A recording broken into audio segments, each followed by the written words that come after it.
বাংলা সেরা সাহিত্য চ্যানেলে সকলকে স্বাগত জানাই। নমস্কার, আমি মিতা। আজ আমি আপনাদের শোনাবো বিভূতিভূষণ বন্দ্যোপাধ্যায়ের লেখা একটি গল্প, রোম্যান্স।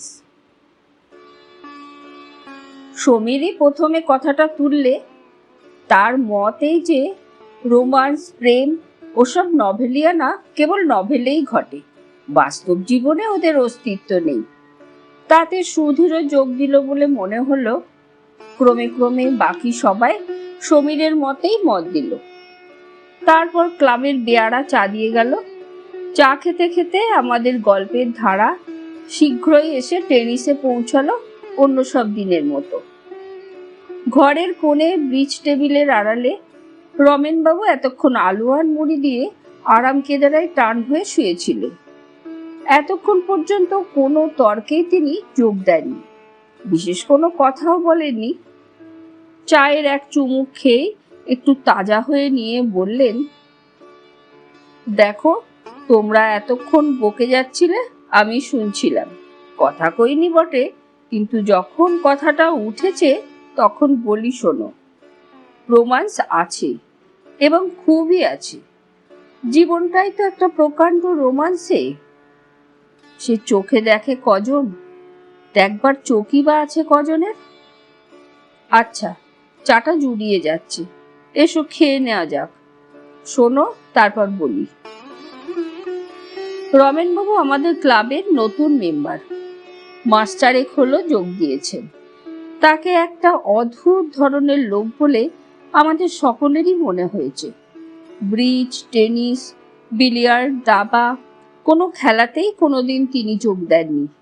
খুব বেশি মেশামেশি বা গল্পও কখনো তাকে করতে দেখা যায় না। আপন মনে এসে বসেন, কাগজপত্র পড়েন, সন্ধ্যার আগেই উঠে চলে যান।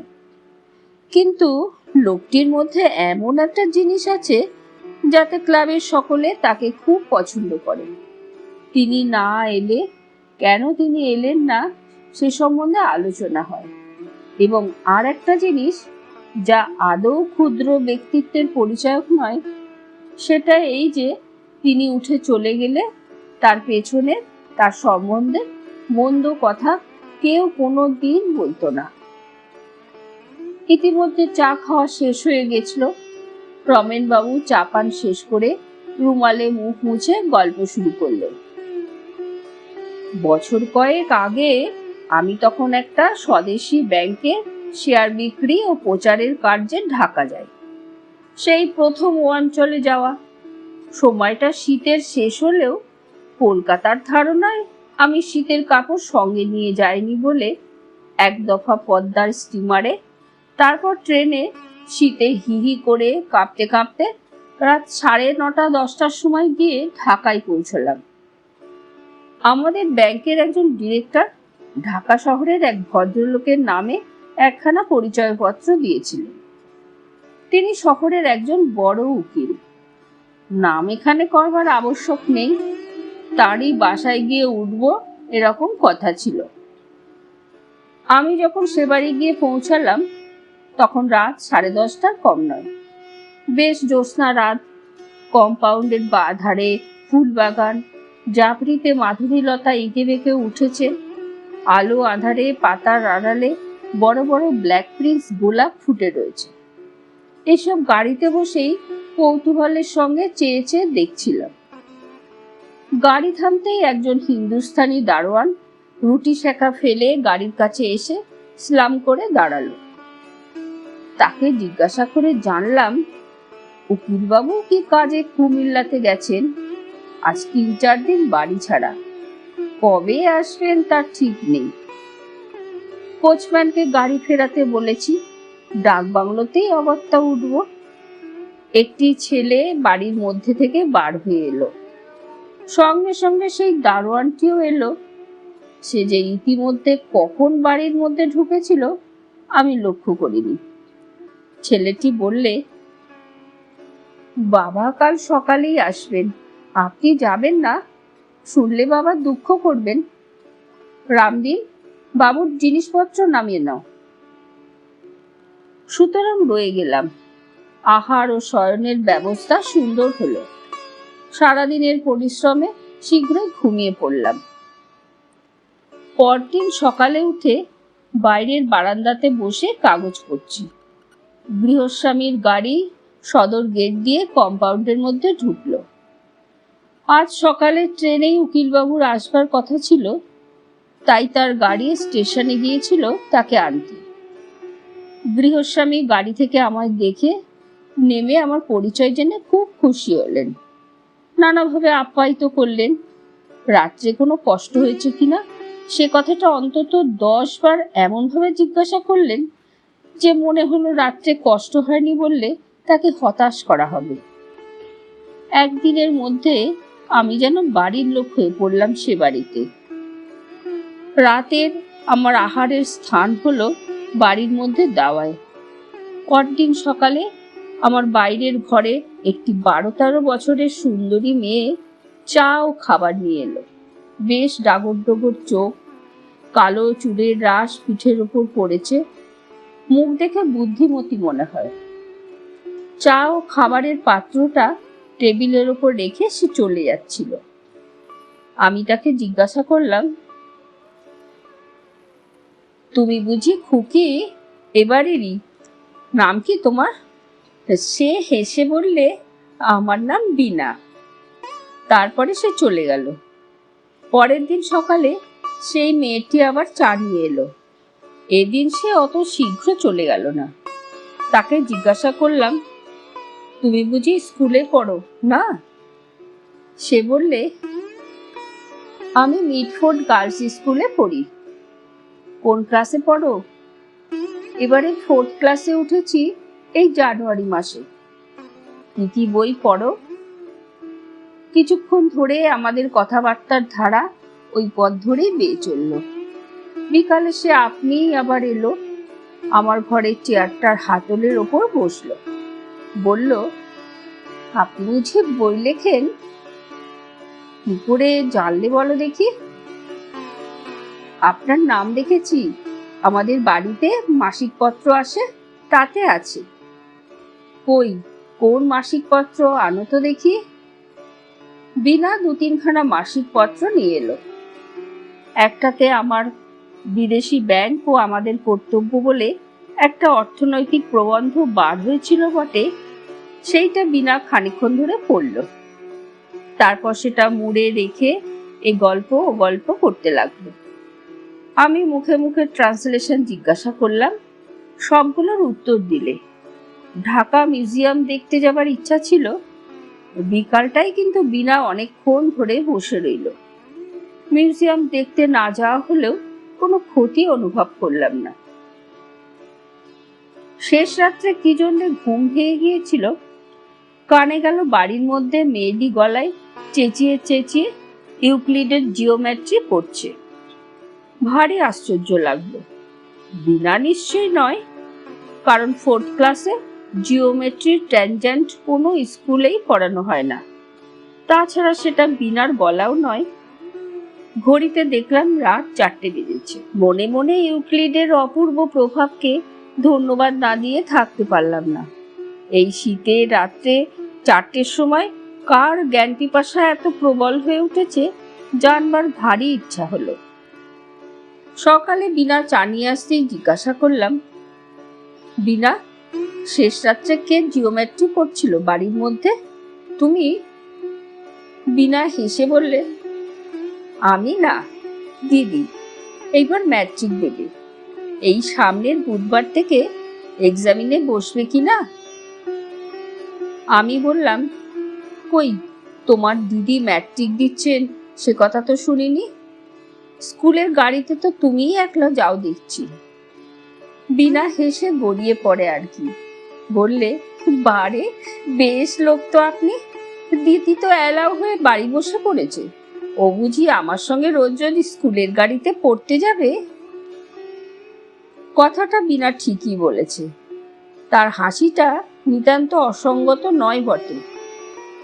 সেদিন বিকালে স্কুলের গাড়িটা যখন এসে লাগলো, তখন আমি রোয়াকে পায়চারি করছিলাম। বিনাকে নামতে দেখলাম না, কিন্তু আরেকটি মেয়ে নামলো। বয়স 15-16 হবে, অপূর্ব সুন্দরী। লাল পেড়ে সিল্কের জ্যাকেটের বাইরে নিটোল শুভ্র বাহু দুটি যেন হাতির দাঁতে খুদে তৈরি। একবার আমার দিকে চোখ ফিরিয়ে চেয়ে দেখে শান্ত গতিতে বাড়ির মধ্যে ঢুকলো। সন্ধ্যার একটু আগে বিনা এসে বললে, চা এখন আনবো না বেরিয়ে এসে খাবেন? পরে একটু থেমে বললে, দিদিকে আজ দেখেছেন না? আমি তখনও ঠিক বুঝতে পারিনি যে স্কুলের গাড়ির সেই মেয়েটি বিনার দিদি। পূর্বেই বলেছি বিনা ভারী বুদ্ধিমতী মেয়ে। সে আমার মুখ দেখেই ব্যাপারটা বুঝে নিয়ে বললে, আজ বিকালে স্কুলের গাড়ি থেকে যে নামলো ওই তো দিদি। আমি তো আজ স্কুলে যাইনি, দিদি রিসিট আনতে স্কুলে গেছিল। পরে সে বললে, দিদি আমাকে জিজ্ঞাসা করছিল বাইরের ঘরে ও ভদ্রলোকটি কে রে। মনে মনে অভিমানে বড় ঘা লাগলো।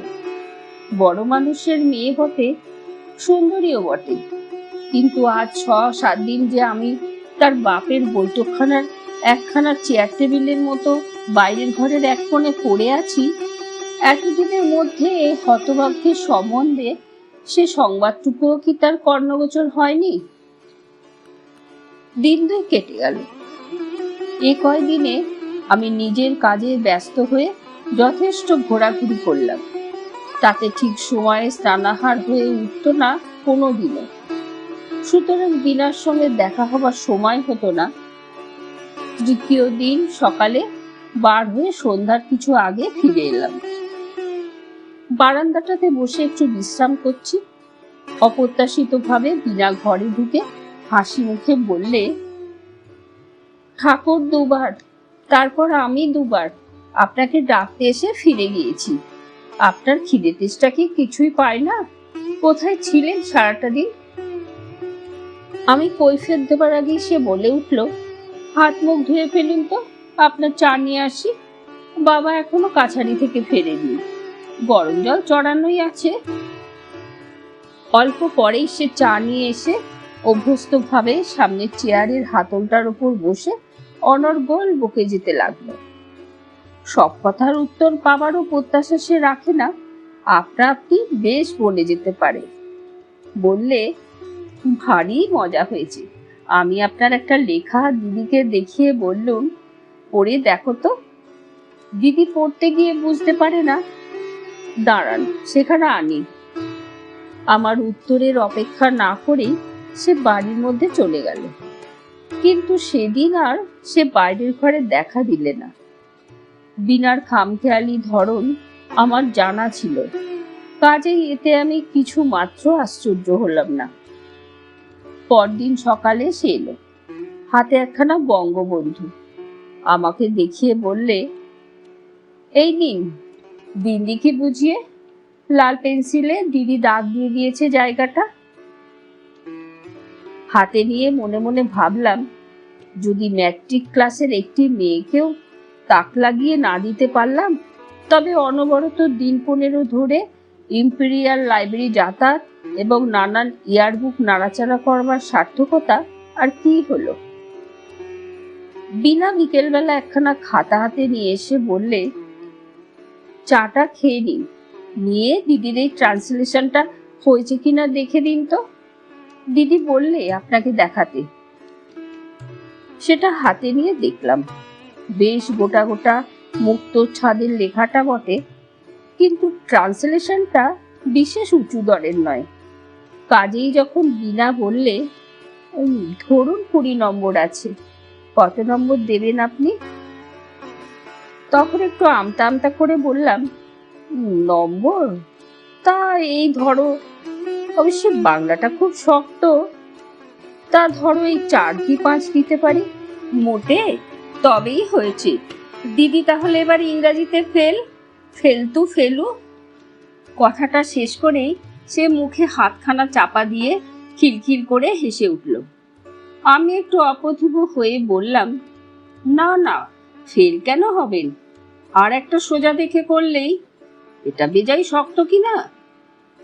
বিকেলে এসে বিনা বললে, দিদি বলে দিলে আপনাকে রোজ রোজ তার ট্রান্সলেশন দেখে দিতে হবে। পারবেন তো? খুব খুব নিয়ে এসো না কাল থেকে, কেন দেখে দেব না। সেদিন থেকে আমার কাজ হলো রোজ রোজ এক রাশ করে ইংরাজি ও বানানের ভুল সংশোধন করা। বেশ হাতের লেখাটি কিন্তু। খাতার শেষে গোটা গোটা ছাদে আমার নেপথ্যবর্তিনী ছাত্রীটির নাম লেখা থাকে, প্রতিমা দেবী। কয়েকদিন খুব গুমোটের পর বৈকালের দিকে সেদিন খুব বৃষ্টি হলো। উকিলবাবুর বাড়ির সামনে একটা বড় বটগাছে নতুন পাতা গজিয়েছে। বারান্দাটাতে বসে সেদিকে চেয়ে আমি দেশের বাড়ির কথা ভাবছিলাম। কত দিন যায়নি, কাজের খাতিরে বিদেশে বিদেশে ঘুরে বেড়াতে হয়। তবুও যখন নববর্ষ নামে বৃষ্টি সজল বাতাসে এখান থেকে ৩০০ মাইল দূরের সে গ্রামখানির ভিজে মাটির গন্ধ যেন ভাসিয়ে আনে। মনে হয় ছোট ভাই অন্তু হয়তো এতক্ষণ আমাদের উঠোনের বৃষ্টির জলে কাগজের নৌকো ভাসিয়ে খেলা করছে। গোসাই কাকাদের বৈঠকখানাতে এতক্ষণ তাসের খুব মজলিস বসেছে। তখন মন বড় খারাপ হয়ে যায়, ইচ্ছা হয় চাকরি বাকরি ছেড়ে দিয়ে বাড়ি গিয়ে উঠি। উকিলবাবু কয়েকদিন রক্তাধিক্যের অসুখ হওয়ায় বাড়ির মধ্যেই ছিলেন, কাছারিও জানি। তিনি ঝড় বৃষ্টি থামবার পরে বারান্দাতে এসে আমার পাশে একটা আরাম কেদারায় বসে নানা গল্প করতে লাগলো। বেশ অমায়িক স্বভাবের ভদ্রলোকটি। বললেন, কদিন আপনার খোঁজ খবর করতে পারিনি, কোনো অসুবিধে হয়নি তো আপনার? হ্যাঁ, দেখুন বিনা বলছিল আপনি প্রতিমার ট্রান্সলেশন রোজ দেখে দেন। কিরকম বুঝছেন, পাস টাস করবে? ইংরাজিটা তেমন জানে না। যদি কিছু না মনে করেন তবে আপনাকে একটু অনুরোধ করি, মেয়েটিকে একটু করে দেখবেন আপনার সময় মতো।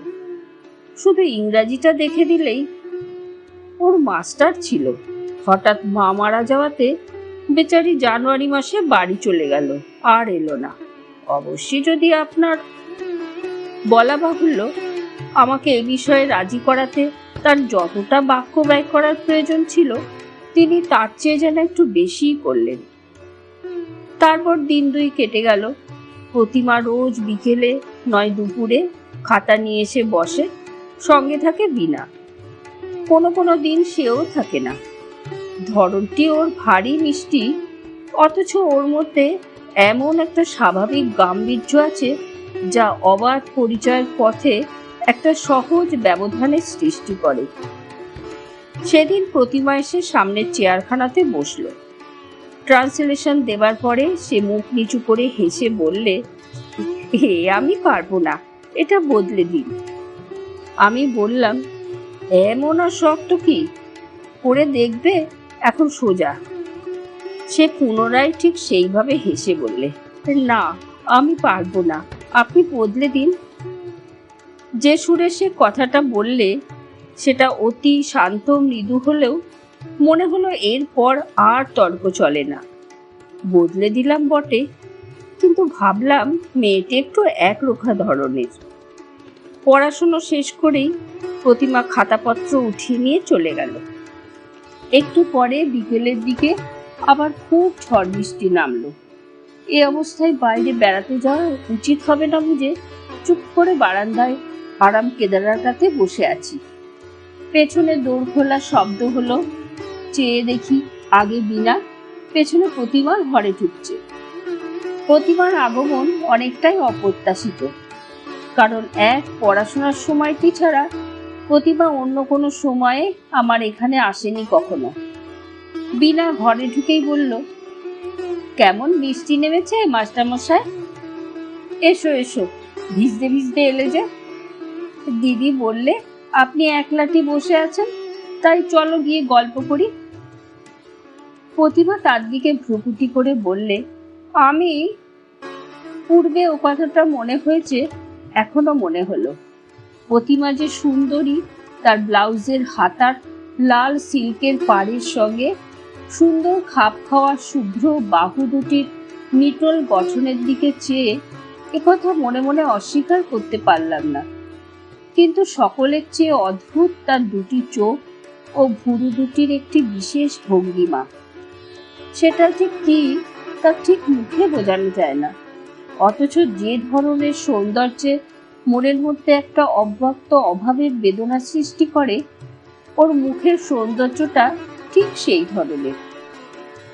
প্রতিভা বললে, একলা বসে থাকতে আপনার খুব ভালো লাগে না? বসে বসে লেখেন বুঝি? ওহ, কি শক্ত লেখায় লিখেছেন। আচ্ছা, অত পার্সেন্টেজ, গ্রাফ, সেন্সাস রিপোর্ট কোথায় পেলেন? সব বুঝি আপনার মুখস্থ? মুখস্থ কি আর থাকে? ওসব লাইব্রেরিতে গিয়ে বই দেখে লেখা। অত মুখস্থ করলে একটা সচল ইয়ারবুক হয়ে উঠবো যে।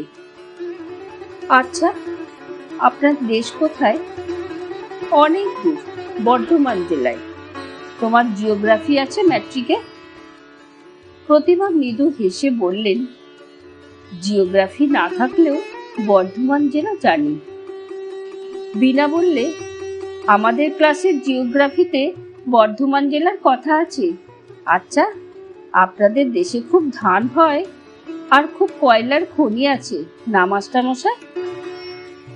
কয়লার খনি নেই এমন নয়, তবে একটু পশ্চিম ঘেঁষে। প্রতিভা বললে, কয়লার খনি দেখেছেন আপনি? আচ্ছা, ও কি করে হয়?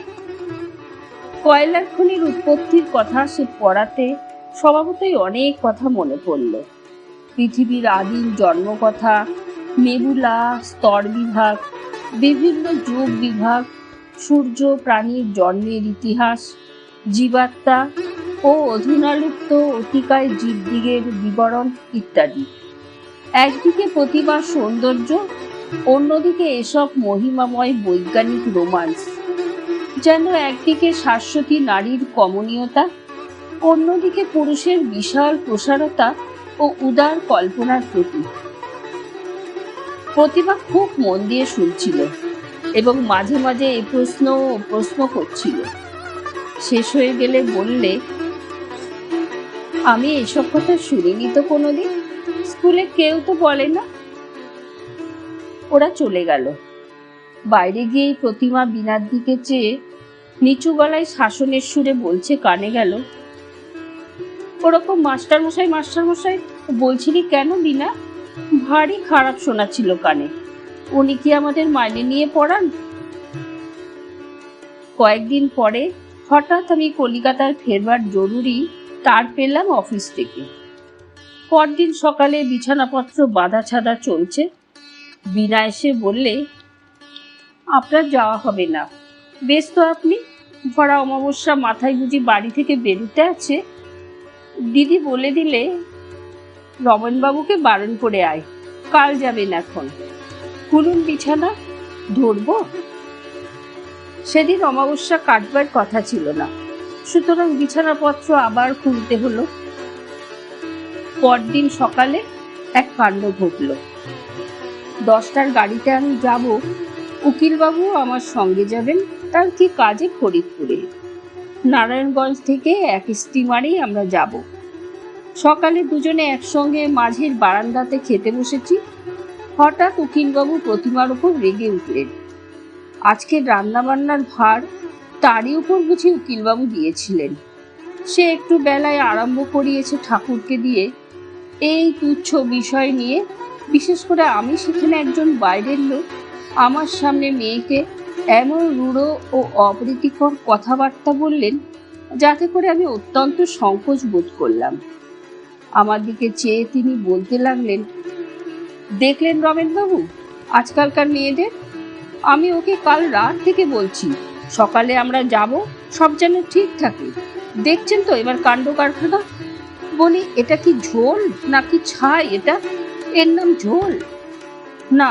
আমি সত্যি বলছি রমেনবাবু, আমি আজকালকার ওসব বিবি সাজা পছন্দ করি না একেবারেই। খুব হয়েছে পড়াশুনো, আর দরকার নেই, যথেষ্ট হয়েছে। আমার সামনে এসব কথা হওয়াতে নেপথ্যবর্তিনী প্রতিমার লজ্জায় অপমানে ভেঙে পড়তে চাইছিল, কেননা আমি সম্পূর্ণ বাইরের লোক। তিরস্কারের পর সে আর আমাদের সামনে পরিবেশন করতে বেরোল না। অত্যন্ত ভারী মন নিয়ে নিজের ঘরটিতে ফিরে এলাম। একটু পরেই বিনা চায়ের কাপে 1 কাপ দুধ নিয়ে এসে বললে, দুধ মিছরি খেয়ে নিন। দুধ মিছরি কেন বলো দেখি? আমাদের বাড়িতে নিয়ম আছে, বাড়ি ছেড়ে কেউ কোথাও যাবার সময় তাকে দুধ মিছরি খেতে দিতে হয়। ওপরের ঘরে বাবাকে দিয়ে এলাম। দিদি বলে দিলে রমেন বাবুকেও দিয়ে আয় বাইরের ঘরে। গত 3 দিন প্রতিমার সঙ্গে আমার দেখা হয়নি। আজ এই মাত্র এই যা খাবার সময় দেখা হয়েছিল, তাও অতি অল্পক্ষণের জন্য। যাবার সময়ও দেখা হলো না, শুধু বিনা বিছানাপত্র গাড়িতে ওঠাবার সময় কাছে কাছে ছিল। আমার মনে কয়েকদিন ধরে একটা সন্দেহ হয়েছিল। আমি জিজ্ঞাসা করলাম, বিনা, আচ্ছা একটা কথা বলি, তোমার মাকে তো দেখতে পাইনি কোনোদিন। তিনি, আমার মা 1 মাস হলো মামার বাড়ি গিয়েছিল ছোট মামার বিয়েতে, এই বুধবার আসবেন। আর দিদির মা নেই, দিদির ছেলেবেলাতেই। প্রতিমা তোমার আপন বোন না? বিনা ঘাড় নেড়ে হেসে বলল, বারে, একদিন আছেন তাও জানেন না বুঝি? আপনার মন থাকে কোথায়? একদিন তো আপনার সামনে কথা হয়ে গিয়েছে না? কবে পূর্বে কথা উত্থাপিত হয়েছিল মনে না হলেও এতদিনের একটা খটকা আমার কাছে আজ পরিষ্কার হয়ে গেল। তাই বিনা ও প্রতিমার মুখের গড়নে এতখানি তফাৎ। কথাটা অনেকবার মনে হলেও ঠিক কিছু ধারণা করতে পারিনি এতদিন। অত্যন্ত অন্যমনস্কভাবে উকিলবাবুর সঙ্গে তার গাড়িতে উঠে বসলাম। আজ কয়দিনের তো জানাশোনা, কিন্তু চলে যাওয়ার সময় মনে হতে লাগলো, প্রথম এসে এই অপরিচিত লোহার গেটের মধ্যে যখন আমার ঠিকা গাড়ি ঢুকেছিল, সেদিন আজ অনেক দূর পেছনে পড়ে গিয়েছে। আজ এই বাড়ির প্রতিটা জিনিস, ওই পাতাবাহারের গাছটা, বাইরের উঠোনের ওই পুরনো ইদারাটা, সব যেন হঠাৎ বড় প্রিয় হয়ে উঠেছে। যেন নীলহারা বিহঙ্গ নিশ্চিম শূন্যে মুক্তপক্ষে উঠতে উঠতে কোথায় নীরের সন্ধান পেয়েছিল, যে নীরে তার কোনো দাবি দেওয়া নেই, শুধু মনের মধ্যেকার একটা অনির্দিষ্ট নির্ভরতার ভাবে সেই মিথ্যা অধিকারের কথাটা স্মরণ করিয়ে দিত মাত্র। তাই আর ছেড়ে যাবার বাস্তবতার সঙ্গে দ্বন্দ্বে তার নিজের কাছে পরিস্ফুট হয়ে উঠেছে যে সে অধিকারের বার্তাটা কতটা অসঙ্গত ও ভিত্তিশূন্য। দেশে ফিরে অল্প কিছুদিন থাকবার পরেই কয়েক মাস একরকম কেটে গেল। পূজার পরে কার্তিক মাসের প্রথমে হঠাৎ অফিসের হুকুম হলো আবার ঢাকা যাবার। এবার যখন গোয়ালন্দ থেকে স্টিমারে উঠলাম, তখন আগেকার মতো ভিড় ছিল না। পদ্মাবক্ষ শান্ত ও স্থির। চড়ে চড়ে কাশের বনে ঘন সবুজ, আকাশের রং পিসির ফুলের মতো নীল। নারায়ণগঞ্জ পর্যন্ত ভারী আরামে কাটল। ঢাকায় নেমে কিন্তু বিনাদের বাড়িতে উঠতে পারা গেল না। বারবার অনাহত ভাবে তাদের ওখানে গিয়ে উঠলে তারাই বা কি মনে করবে। হয়তো এবার আমার সেখানে যাওয়াটা তারা পছন্দ নাও করতে পারে। তার চেয়ে বরং নিজের কাজকর্ম সেরে এমনি একদিন তাদের বাড়িতে গিয়ে সকলের সঙ্গে দেখাশোনা করে আসা যাবে। এখন আবার জ্যোৎস্নাপক্ষ ঘুরে এলো। ডাকবাংলোর কম্পাউন্ডে হাসনা ঝোপের মিঠা মৃদু সৌরভ ভরা ঝিরঝিরে বাতাসে বারান্দার রেলিংয়ে ভর দিয়ে দাঁড়িয়ে দাঁড়িয়ে কত কথাই মনে হতো। একবার মনে হচ্ছিল এই অপরিচিত ঢাকা শহরটিতে এমন কেউ আমার আপনার জন আছে যে যদি সে জানে আমি ঢাকাতে এসেছি এবং লক্ষ্মী ছাড়ার মতো ডাকবাংলোয় উঠে দাড়িওয়ালা বাবুর্চির শিরাবুর হস্তের ডাল ভাত ও সুদুয়া আহার করছি, তো মনে মনে ভারী দুঃখিত হবে। কারণ আমি জানি আমার আহারের কিছুমাত্র অনিয়ম হলে তার সহ্য হয়নি। নানা অনুযোগ করে ঠিক সময়ে খেতে বাধ্য করেছে। কিসে আমার স্বাচ্ছন্দ্য বাড়ে তার জন্য অলক্ষ্যে কত চেষ্টা ছিল তার। একবার মনে হচ্ছিল এসব চিন্তার সার্থকতা কি? অতিথির প্রতি সৌজন্যকে অন্য কিছু বলে মনে করবার অধিকারই বা আমায় কে দিয়েছে? দিন 15 ঢাকায় কাটিয়ে গেল। বিনাদের বাড়ির রাস্তা পর্যন্ত মারালাম না ইচ্ছে করি, কিন্তু শেষ পর্যন্ত শুধু ভারত মাতা ব্যাংকের শেয়ার বিক্রি এবং কালু ঝমঝম তোপের পুরাতত্ত্ব আলোচনা করে সময় কাটানো অসম্ভব ও একঘেয়ে হয়ে উঠল। একদিন বিকেলের দিকে ওদের বাড়িতে ছড়ি হাতে নিশ্চিন্ত মনে বেড়াতে গেলাম। যেন এই পথ দিয়েই কাজের খাতিরে যেতে যেতে একবার দেখতে আসা গেল কে কেমন আছে। গেটের মধ্যে ঢুকে চোখ পড়ল বাড়ির ওপরের ঘরে সব দরজা জানলা বন্ধ। উকিলবাবুর অফিস ঘরের সামনে রামধনিয়া বেয়ারাও টুলের উপর বসে নেই। বাইরে কোথাও একটা কি করা যায় বা কাকে ডাকবো ভাবছি, এমন সময় উকিলবাবুর পুরনো খানসামা ছোকু বাজার থেকে কিনে নিয়ে গেট দিয়ে বাড়িতে ঢুকেই আমাকে দেখে থমকে দাঁড়িয়ে গেল। বাবু আপনি? হ্যাঁ, এখান দিয়ে যাচ্ছিলাম। তাই? বাবু কোথায়? আপনি শোনেননি, জানেন না কিছু? পরে সে একে একে যা বলে গেল তার সংক্ষেপে এই যে, গত ভাদ্র মাসে উকিলবাবু রক্তাধিক্য রোগে হঠাৎ হার্ট ফেল করে মারা যান। তার উপর বিপদ, বড় দিদিমণি পরীক্ষায় ফেল হন এবং তারপরই তার মাথা খারাপ হয়ে গিয়েছে। তিনি আছেন তার মামার বাড়ি। বিনাকে নিয়ে তার মা নিজের বাপের বাড়ি চলে গিয়েছেন এবং সেইখানেই আছেন। বর্তমানে এ বাড়িতে রঘু, নিশির দারোয়ান আর সে ছাড়া আর কেউ থাকে না। অন্য চাকর বাকরদের জবাব হয়ে গিয়েছে। ডাক বাংলোয় ফিরে সেদিন কোনো কাজে মন গেল না। প্রতিমার কথা ভেবে আমার মন করুণায় পূর্ণ হয়ে গেল। ডাক বাংলোয় নির্জন বারান্দার অন্ধকারটাও যেন অশ্রু সজল হয়ে উঠল ওর নানা ছোটখাটো কথাবার্তা স্মৃতিতে। পরদিন সকালে আমি হঠাৎ আবিষ্কার করলাম যে ব্যাংকের শেয়ার বিক্রির কাজটা যে পরিমাণে হওয়া উচিত ছিল তা হয়নি। সকাল সন্ধ্যায় সব সময় মহা উৎসাহে ঘুরে ঘুরে অফিসের কাজ করে বেড়ায় আর কলকাতার অফিসে বড় বড় রিপোর্ট পাঠায়। দিন পাঁচেক পরে সেদিন সকালে স্নান করে বসে খবরের কাগজ পড়ছি, এমন সময় ডাক বাংলোর বেয়ারা বললে, আপকো পাস এক আদমি আনে মাংতা হ্যায়। একটু পরেই দেখি উকিলবাবুর বাসার ছোকু খানসামা বেয়ারার সঙ্গে ঘরে ঢুকছে। আমি আগ্রহের সুরে বললাম, কি মনে করে? ছোকু বললে, পরশু ছোট দিদিমণি বাড়ি এসেছেন মার সঙ্গে। আপনি সেদিন বাসায় গিয়েছিলেন শুনে আমায় বলে দিলেন, ডাকবাংলোয় গিয়ে দেখে আয় তিনি আছেন কিনা। থাকলে আমাদের বাড়ি অবিশ্যি করে একবার আসতে বল। আজই বিকেলে যেতে বলে দিয়েছেন। আমি তাকে বলে দিলাম, অফিসের কাজ সেরে বিকেলের দিকে আমি নিশ্চয়ই যাব। বিকেলে যখন বিনাদের বাড়ি গেলাম তখন সন্ধ্যা হওয়ার খুব বেশি দেরি ছিল না।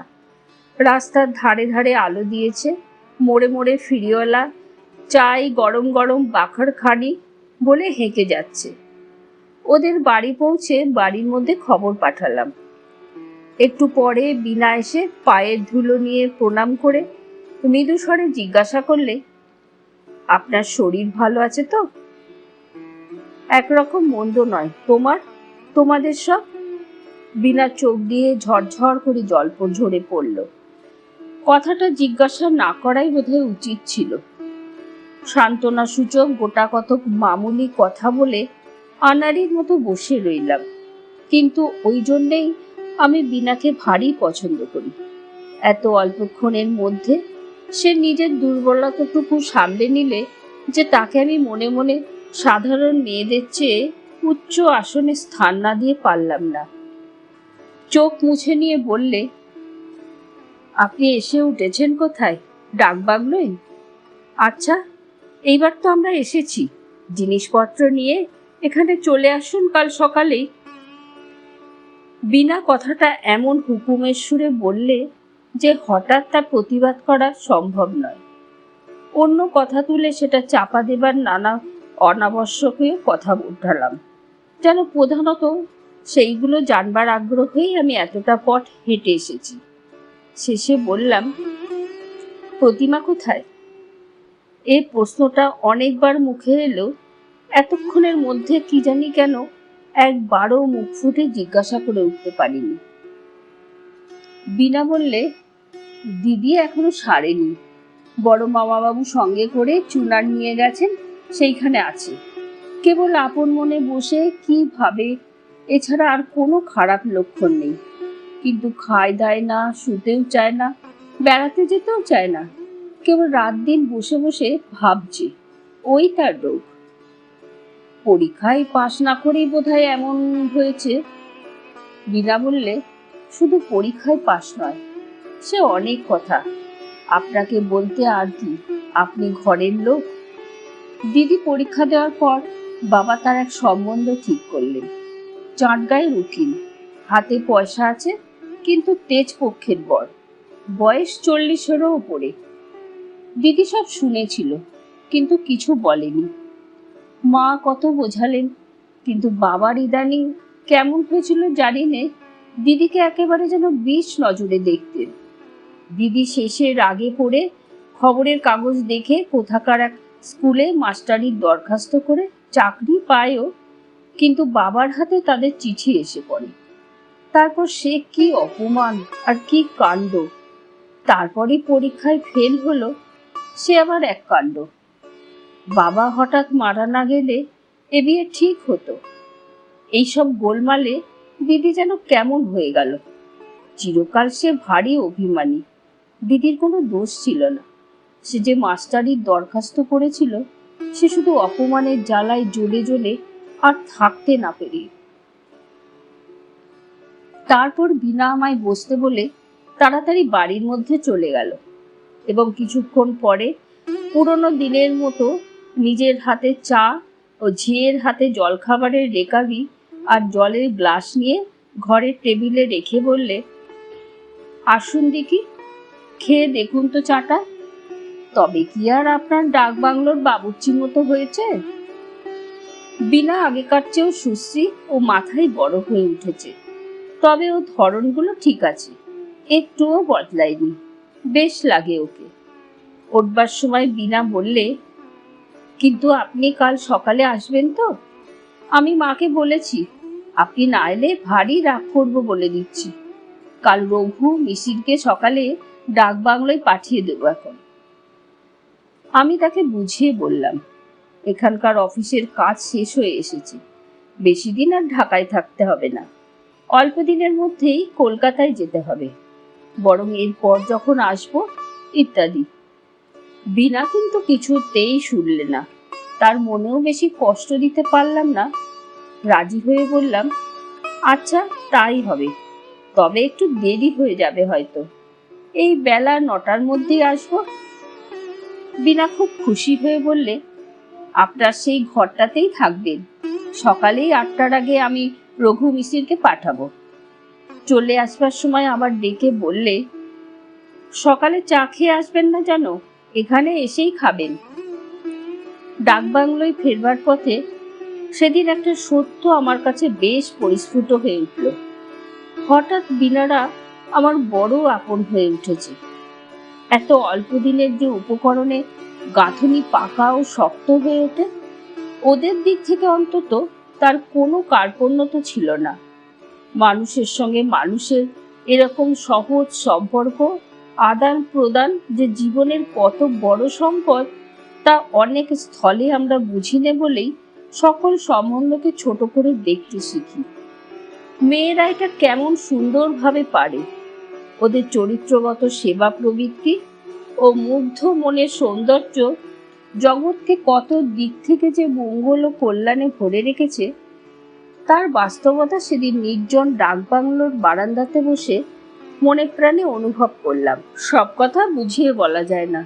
শুধু নক্ষত্রদল যখন অনন্ত অন্ধকারের মধ্যে কাঁপে, রাত্রি অপূর্ব রহস্যময় হয়, নৈশ পাখির ডাক দূর থেকে ভেসে আসে, মনের মধ্যে নাম না জানা উল্লাসে সে সত্যটুকু নিজের কাছে নিজে পরিস্ফুট হয়ে ওঠে।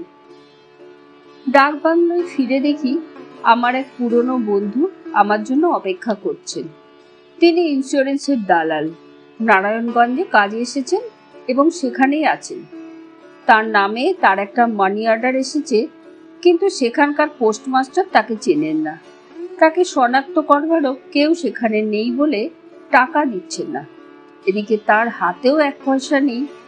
এখন কি করা যায়? খুব ভোরের ট্রেনে বন্ধুকে নিয়ে নারায়ণগঞ্জে রওনা হলাম। যাবার সময় চৌকিদারকে বলে গেলাম, কেউ এসে খোঁজ করলে বলতে যে জরুরি কাজে নারায়ণগঞ্জে চলে গিয়েছি, আজই ফিরব। নারায়ণগঞ্জে কাটলো দিন 2। মহা হাঙ্গামা।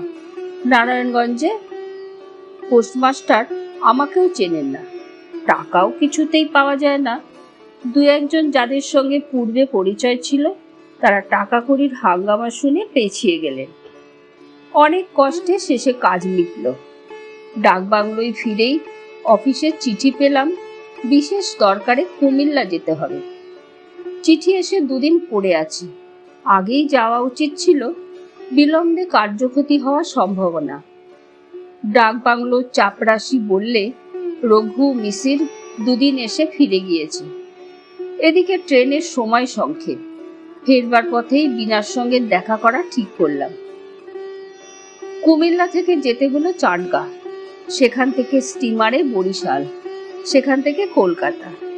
তারপরেই ফাল্গুন মাসে আমার ছোট বোনের বিবাহ উপলক্ষে 1 মাসের ছুটি নিয়ে বাড়ি। ছোট বোনের বিবাহ শেষ হয়ে যাবার অল্পদিন পরেই মা পড়লেন অসুখে এবং মাসখানেক ভোগবার পর চৈত্র মাসের মাঝামাঝি সেরে উঠলেন। কিন্তু চেঞ্জে যাওয়ার দরকার হলো। অফিসে আরও 1 মাস ছুটির দরখাস্ত করাতে তারা তো ছুটি দিলেনই না, বরং লিখলে শীঘ্র কাজে যোগ না দিলে অন্য লোক বহাল করবে। চাকরিতে ইস্তফা দিয়ে 1 লম্বা পত্র লিখলাম সেখানে। তাই এতদিন পরে ভেবে দেখি, জীবনের গতি অপূর্ব, অদ্ভুত। এর চেয়ে বড় রোমান্সের সন্ধান কেউ দিতে পারে না। বিনাকে যখন বলে আসি পরদিন সকালে তার ওখানে যাব, এমনকি তার মন প্রফুল্ল রাখবার জন্য তাকে কিসব বই পড়াবো, তা পর্যন্ত ভাবতে ভাবতে এসেছিলাম। যখন কে জানতো বিনার সঙ্গে দেখা তো আর হবেই না, আমার ঢাকা যাওয়ার পথই একেবারে বন্ধ হয়ে যাবে। তারপর কয়েক বছর কেটে গেল। আইন পাশ করে আলিপুর কোর্টে বেরোতে আরম্ভ করলাম। ভবঘুরের জীবন ক্রমে পেছনে পড়ে গেল। মাত্র নির্জন অবসর মুহূর্তে বার লাইব্রেরি কক্ষের মক্কেলহীন দুপুরবেলার মাঝে মাঝে সেসব দিনের কথা মনে পড়ে। তখন যেন স্বপ্নের মতো থাকি। এই সব স্মৃতিতে জীবন মধুময় হয়ে ওঠে। জীবনের কুঞ্জবনে এরাই গায়ক পাখি। ফুল ফলে সকাল দুপুরের সঙ্গে সুর মেলানো অনন্তমুখী সঙ্গীত এদেরই নিভৃত নিরানন্তকাল থেকে শোনা যায়। বিবাহের অনুরোধে বাড়িতে তিষ্ঠানও দেয়। জ্যাঠামশাই ভবানীপুরে কোথায় বিবাহের সম্বন্ধ ঠিক করে পাত্রী দেখে এসে খুব প্রশংসা করলেন। জ্যাঠাইমার অনুরোধে তাদের বাসা থেকে রওনা হয়ে বন্ধু বান্ধব সঙ্গে নিয়ে একদিন মেয়ে দেখতে গেলাম। বেলতলা রোডে 1 তলা ছোট বাড়ি। বাড়ির সামনে ছোট্ট একটা কম্পাউন্ড। গেটের ওপরকার লোহার জালটিতে থোকা থোকা মাধবীলতার গুচ্ছ। আমরা গিয়ে বৈঠকখানায় বসবার অল্পক্ষণ পরে মেয়েকে আনা হলো। তার মুখের দিকে চেয়েই আমি চমকে উঠলাম। বিস্ময়ে আমার মুখ দিয়ে কোনো কথা বার হলো না। বীণা? কিন্তু এ কোন বীণা? 4 বছর আগে সে চঞ্চলা বালিকা নয়, অনিন্দ সুন্দরী, ধীরা সংযতা তরুণী। মেয়ের মামা পরিচয় দিলেন, মেয়েটি বেথুনে 1st ইয়ারে পড়ে। ম্যাট্রিক পাস, 1st ডিভিশনে করেছে। পড়াশোনায় বেশ ভালো। বাপ ঢাকার উকিল ছিলেন, মারা গিয়েছেন। বীণা চোখ নিচু করেছিল, আমার দিকে চাইনি। সে বোধহয় জানেও না যে আমিই পাত্র। বাড়ির বার হয়ে এসে বন্ধুরা আমাকে ভাগ্যবান বললেন। ওরকম পাত্রী অদিষ্টে জোটা ইত্যাদি। কাউকে কোনো কথা বললাম না। শুভদৃষ্টির সময় কাপড় ঢাকা দিয়ে দেওয়া হলো না। এখন দুজন দুজনের দিকে চেয়ে দেখলাম। বীণার মুখের অবস্থা ফটোগ্রাফ নেবার যোগ্য হয়েছিল। অনেক রাত্রে বাসরে সে শাসনের সুরে বললে, আপনি তো আচ্ছা, তলে তলে বুঝি এইসব কুমতলব ছিল? আমি উত্তর দিলাম, আমি বুঝি জানি? মেয়ে দেখবার দিন তো আমি জানলাম। আগে জানতে পারলে তুমি বোধহয় এতে রাজি হতে না, না? বিনা রাগে ঘাড় দুলিয়ে মুখ অন্যদিকে ফিরিয়ে নিলে। আমার দিকে না চেয়েই বললেন, কোথায় ছিলেন এতদিন নিরুদ্দেশ হয়ে? আর এলেন না কেন সেবার? সংক্ষেপে কৈফিয়ত দেওয়ার আগ্রহের সুরে জিজ্ঞাসা করলাম, প্রতিমাকে দেখছি না, সে কি এখানে আসেনি আজ? এবার বিনা আমার মুখের দিকে চাইলে, চেয়ে চুপ করে রইল। তারপর সংযত সুরে বললে, জানেন না, দিদি নেই, সেবারই মাঘ মাসে মারা যায়। মাথা তার আর ভালো হয়নি। আপনার নাম বড় করত, আমার কাছে কতদিন যে বলেছে। ধন্যবাদ। গল্পটি যদি আপনাদের ভালো লেগে থাকে তাহলে লাইক করুন, কমেন্ট করুন, শেয়ার করুন, সাবস্ক্রাইব করুন আর ডান দিকের বেল আইকনটি প্রেস করুন।